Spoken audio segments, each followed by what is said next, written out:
हम सभी ने सड़कों पर ट्रकों को चलते जरूर देखा होगा।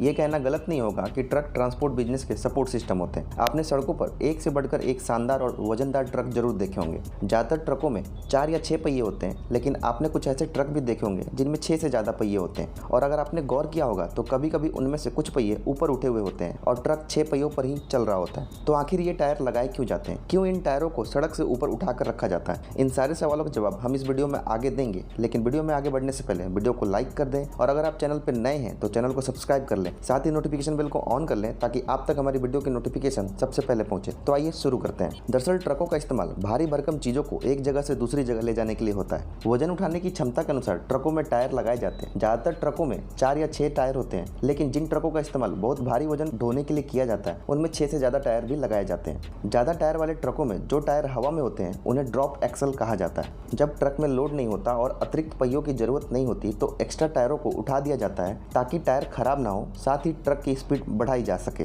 जब ट्रक फुल लोड हो जाता है तो फ्रंट एक्सल पर वजन को कम करने के लिए ऊपर उठे टायरों को नीचे गिरा दिया जाता है और वे दूसरे टायरों के साथ जमीन पर होते हैं। ऐसा करने से ट्रक की वजन उठाने की क्षमता बढ़ जाती है और वजन सारे टायरों पर बराबर बढ़ जाता है। टायरों की वजन उठाने की अपनी एक सीमा होती है। जब कोई ट्रक भारी वजन उठाने के लिए बनाया जाता है तो उसमें एक्स्ट्रा टायर लगाए जाते हैं। ट्रक में जितने ज्यादा टायर होते हैं उतना ही अधिक वजन चारों ओर फैल जाता है और हर एक टायर पर अपनी क्षमता के अनुसार वजन उठाने की जिम्मेदारी होती है। अधिक टायर लगाने से ट्रक भारी वजन तो उठा लेता है, लेकिन इसके कुछ नुकसान भी हैं। अधिक वजन और ज्यादा टायरों के कारण जमीन पर रोलिंग बढ़ जाता है, जिससे टायर जल्दी खराब होते हैं। साथ ही ईंधन की खपत भी ज्यादा होती है। इसके अलावा ट्रक की स्पीड भी कम हो जाती है। ज्यादातर भारी भरकम और लंबे ट्रकों में ड्रॉप एक्सल का प्रयोग किया जाता है। आज की वीडियो में सिर्फ इतना ही। उम्मीद है वीडियो आपको पसंद आई होगी। वीडियो को लाइक करें, शेयर करें और अपनी राय कमेंट में दें। Thank you.